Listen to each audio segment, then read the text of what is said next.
Vote হয়ে যাওয়ার পর জমে গেছে খেলা। 294টা বিধানসভা কেন্দ্রে 100টি আসন পাচ্ছে তৃণমূল কংগ্রেস। আজকে যদি আমরা দেখি তাহলে এনিগমাস, এই তিনটে সংস্থা ছাড়া অধিকাংশ সংস্থাই ভারতীয় জনতা পার্টি ক্ষমতায় আসছে বলে ইঙ্গিত দিচ্ছে। নমস্কার, আমি সুচারু, আপনাদেরকে স্বাগত জানাই আজকের এই বিশেষ প্রতিবেদনে। না, এখন ভোট হয়ে গেছে আর মানুষের রায় ইভিএম বন্দি, অপেক্ষা চৌঠা মেয়ের। চৌঠা মেয়ে কার দিকে পাল্লা ভারী, এখন তার যোগ বিয়োগ গুণ ভাগ এই সবটাই চলছে। পাড়ার মোড়ের চায়ের দোকান থেকে শুরু করে বাড়ি, এখন সবাই বিশেষজ্ঞ হয়ে গেছেন, সবাই এখন তা বড় ব্যক্তিত্ব হয়ে গেছেন, যে যার মতো করে তার বিশ্লেষণ দিচ্ছেন। আর এই ফাঁকে বিভিন্ন সংস্থাও তারা বুথ ফেরত সমীক্ষা দিচ্ছে। বিভিন্ন সোশ্যাল স্যাম্পলকে সামনে রেখে মানুষের কথা বলার ভিত্তিতে, এছাড়াও বিভিন্ন মাধ্যমকে ব্যবহার করে সংস্থাগুলো এক্সিট পোল, বুথ ফেরত সমীক্ষা 2026-এর বিধানসভা নির্বাচনে কার দিকে পাল্লা ভারী তার একটা দিশা, তার একটা ইঙ্গিত দেওয়ার চেষ্টা করছে। তবে সবসময় যে বুথ ফেরত সমীক্ষা হুবহু মিলে যায় একেবারেই নয়। 2021-এর বিধানসভা নির্বাচনটাই ধরুন না, সেই সময় একটি অথবা দুটি সংস্থা ছাড়া কোনো সংস্থারই এক্সিট পোল মেলেনি। এমন অনেক বড় বড় তাবড় সংস্থা যারা এক্সিট পোল করেছিল বা বুথ ফেরত সমীক্ষা করেছিল, তাদের ইঙ্গিতকে ভুল প্রমাণ করে দিয়ে ফলাফল গিয়েছিল একেবারে অন্যদিকে। গতকাল আপনারা দেখেছেন বেশ কয়েক সংস্থা তারা এক্সিট পোল সামনে এনেছে। আজকেও আমরা বেশ কয়েকটি সংস্থার এক্সিট পোল আপনাদের সামনে শুধুমাত্র রাখবো না। আমাদের চ্যানেল নিজস্বভাবে কোনো এক্সিট পোল, কোনো বুথ ফেরত সমীক্ষা করেনি। আমরা শুধু সংস্থাগুলোর করা, বিভিন্ন প্রাইভেট এজেন্সি, বিভিন্ন সংস্থাগুলোর করা বুথ ফেরত সমীক্ষার ইঙ্গিত বা দিশা বা সম্ভাব্য ফলাফল আপনাদের কাছে রাখছি। আবারও বলছি, বুথ ফেরত সমীক্ষা যে হুবহু মিলে যাবে 4 তারিখের ফলাফলের সঙ্গে, এমনটা নাও হতে পারে। আবার একেবারেই মিলবে না, সেটাও নাও হতে পারে। শুধুমাত্র একটা সম্ভাবনা। সামাজিক ক্ষেত্রে বিভিন্ন সাধারণ ভোটারদের সঙ্গে কথা বলা, এছাড়াও আরও বিভিন্ন স্যাম্পেলকে সামনে রেখে এই সংস্থাগুলো বানিয়ে থাকে এই ধরনের এক্সিট পোল।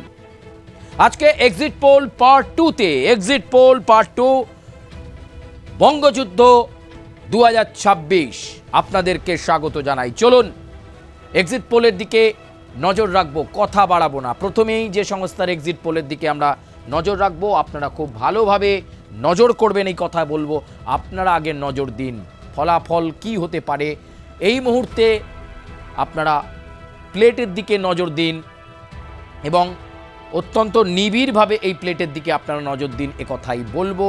এবং বঙ্গযুদ্ধ 2026 এটাকে সামনে রেখে এই মুহূর্তে রাজনৈতিক দলগুলোও কিন্তু বিশ্লেষণ, ভাবনা চিন্তা করছে। টুডেজ চাণক্য অত্যন্ত একটি ভেরিফাইড, একটি বড় সংস্থা যারা বিভিন্ন নির্বাচনে এক্সিট পোল করেছে। টুডেজ চাণক্যর করা এক্সিট পোল অনেক ক্ষেত্রেই মিলেছে এই পশ্চিমবঙ্গেও, আবার অনেক ক্ষেত্রে মেলেও নেই। এবার তারা কি প্রেডিকশন দিচ্ছে দেখুন একবার। তারা জানাচ্ছে 2026 বুথ ফেরত সমীক্ষা এক্সিট পোল পার্ট 2 পশ্চিমবঙ্গ 294টা বিধানসভা কেন্দ্রে 100টি আসন পাচ্ছে তৃণমূল কংগ্রেস। অন্যদিকে ভারতীয় জনতা পার্টি আসন পাচ্ছে 192টি। অন্যান্যরা এখনো পর্যন্ত শূন্য ধরা হয়েছে, অর্থাৎ 292টি আসনের ইঙ্গিত তারা দিচ্ছে। দুটোতে কি হবে সেটা এখনো তারা প্রকাশ করছে না। টুডেজ চাণক্য তারা স্পষ্টতই জানাচ্ছে যে তৃণমূল কংগ্রেসের দিকে এবার পাল্লা ভারী নয়, এবার পাল্লা ভারী ভারতীয় জনতা পার্টির দিকে। স্পষ্টত আপনারা লক্ষ্য করুন, টুডেজ চাণক্য বলছে 192টা আসন পেতে চলেছে ভারতীয় জনতা পার্টি 2026-এর বিধানসভা নির্বাচনের ফলাফলে। তৃণমূল পাবে 100টি। 2টি আসনে প্রেডিক্ট করা অনিশ্চিত, সেটা যে কোনো দিকে যেতে পারে। আর এই এক্সিট পোল দেখার পর আপনারা ঠিক কি মনে করছেন? অবশ্যই আপনারা আপনাদের মন্তব্য কমেন্টে জানাবেন। লাইক করবেন, সাবস্ক্রাইব করবেন, বেল আইকনে প্রেস করবেন। জমে গেছে, ভোট হয়ে যাওয়ার পর জমে গেছে খেলা। সত্যিকারের বলা যেতে পারে কয়েক দশক পর এই ধরনের নির্বাচনের সম্মুখীন হলো বাংলা বাঙালি। একটা বদনাম ছিল বাংলায় নির্বাচন মানেই একটা অন্যরকম অস্বস্তিকর নির্বাচন, গণ্ডগোল, বুথে ভোট পর্ব বিঘ্নিত হওয়ার ছবি, বুথ জ্যাম। এবারের নির্বাচনে এরকম কোনো অভিযোগ নেই। বলা যেতে পারে একেবারে ফার্স্ট ডিভিশনে পাশ করেছে নির্বাচন কমিশন।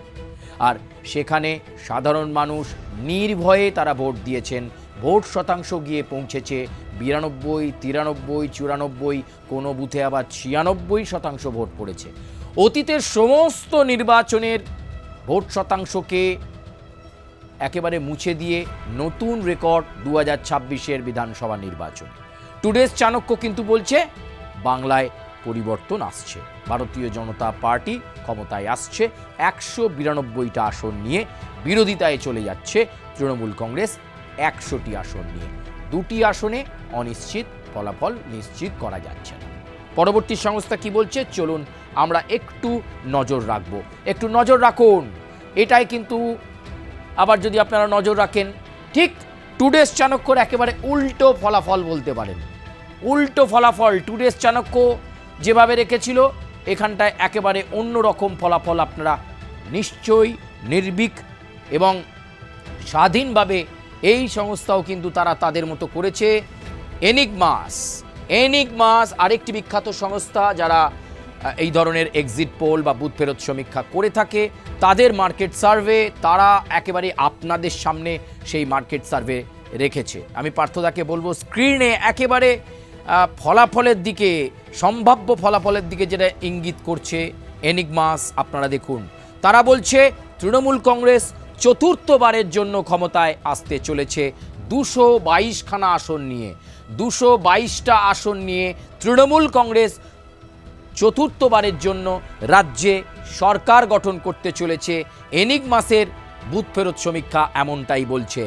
বুথ ফেরত সমীক্ষায় বিজেপি পেতে চলেছে 71টি আসন। গতবারের থেকেও আসন কমে যাচ্ছে, 77টা পেয়েছিল বিজেপি, 71টা আসন বিজেপি পাবে বলছে এনিগমাস। অন্যান্যরা পেতে পারে একটি আসন, এমনটা ইঙ্গিত করা হচ্ছে। এই অন্যান্যদের মধ্যে বামেদের একটি আসন ধরা হচ্ছে।